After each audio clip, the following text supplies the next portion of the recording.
اگر نماز کے فرائض میں سے کوئی فرض رہ گیا تو اس کی نماز نہیں ہوگی. ہاں فرض اس نے ادا کر لیا لیکن تاخیر سے ادا کیا, تھوڑا سا اس میں ٹائم اس نے لگا لیا, دیر کر دی اس نے, تو سجدہ سہو اس کو کرنا پڑ جائے گا. آج ہے نماز کے واجبات. اگر واجبات نماز میں سے کوئی واجب جان بوجھ کر چھوڑ دیتا ہے, پتہ تو ہے اس کو کہ واجب ہے, جان بوجھ کے اس نے چھوڑا ہے تو اس کی نماز اس کو دوبارہ پڑھنا ہے, نئے سر سے پڑھے. اور اگر بھول گیا ہے, واجب اس کو یاد نہیں رہا ہے, تو پھر آخر میں سجدہ سہو کر لے گا. تو سجدہ سہو کرنے سے اس کی نماز, اور اگر سجدہ سہو بھی نہیں کرتا تو پھر بھی اس کو نماز نئے سرے سے پڑھنا پڑے. یہ ہوتا ہے واجب کا مطلب.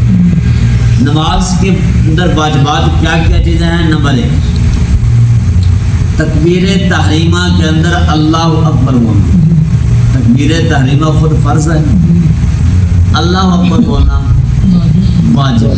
اللہ اکبر بولنا کہ اللہ سب سے بڑا ہے. اللہ یہی معنی اگر ہم اللہ سب سے بڑا ہے, اس کی عربی اگر ہم اور بنائیں تو اللہ اعظم ہوتا ہے. اللہ اعظم, اس کا معنی بھی اللہ سب سے بڑا ہے, لیکن اللہ اعظم نہیں کہہ سکیں گے.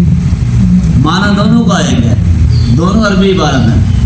اللہ اکبر کا معنی بھی اللہ سب سے بڑا, اور اللہ اعظم کا معنی بھی اللہ سب سے بڑا ہے, لیکن اللہ اکبر پڑھنا ہی واجب ہے.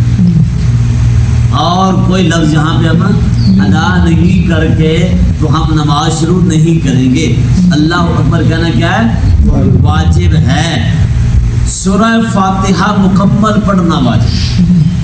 سورہ فاتحہ اگر ایک آیت تو دور کی بات ہے, آیت میں سے ایک لفظ بھی اگر وہ بھولتا ہے, آخر میں سجدہ سہو کرنا پڑے گا اس کو. اور اگر سجدہ سہو نہیں کرتا تو اس کو نئے سرے سے نماز پڑھنی پڑے گی. سورہ فاتحہ.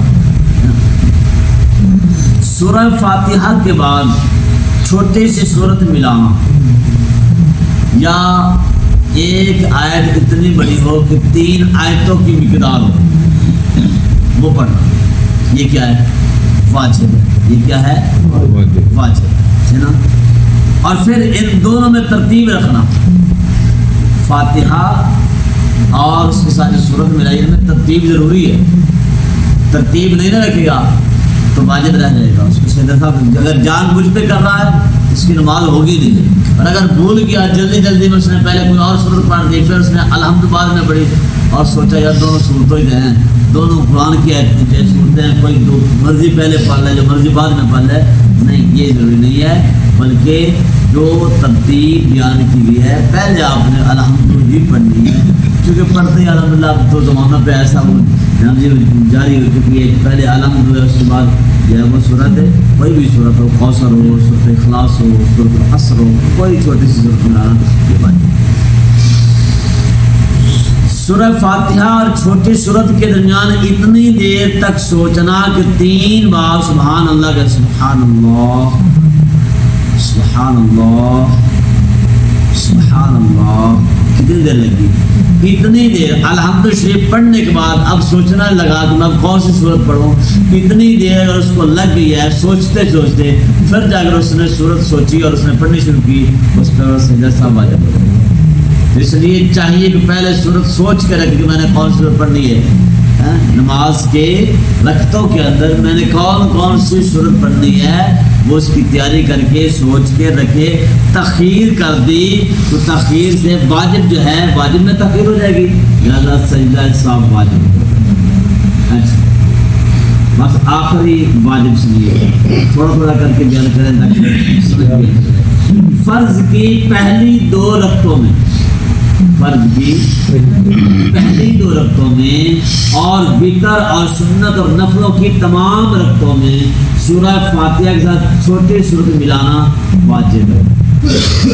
فرض کی آخری 2 رکعتوں میں واجب نہیں ہے. آپ صرف اور صرف سورۃ فاتحہ پڑھ کے بھی رکوع میں چلے جائیں, نہ بھی سورۃ فاتحہ پڑھیں, خالی رکوع میں چلے جائیں, اتنی دیر کھڑے رہیں تو آپ کی نماز ہو جائے گی فرضوں میں. آخری 2 رکعتوں میں, پہلی 2 رکعتوں کی بات نہیں, پہلی 2 رکعتوں میں تو واجب ہے. وطر کی تمام رکعتوں میں آپ نے پڑھنی ہے، وطر کی ساری رکعتوں کے اندر الحمد شریف اور اس کے ساتھ سنت ظہر کی 4 سنتیں پڑھتے ہیں، تو چاروں سنتوں کے اندر فاتحہ بھی پڑھنی ہے اور اس کے ساتھ سورت ملانے بھی واجب ہے۔ نفل آپ پڑھ رہے ہیں، 4 نفل پڑھ رہے ہیں اکٹھے، 6 نفلوں کی نیت کر لی آپ نے، 8 نفلوں کی نیت کر لی ایک ہی سلام سے، تو ہر رکعت کے اندر سورت کے فاتحہ کے ساتھ ایک سورت ملانی کیا ہے؟ واجب ہے۔ اللہ رب العالمین ہمیں عمل کی توفیق عطا فرمائے۔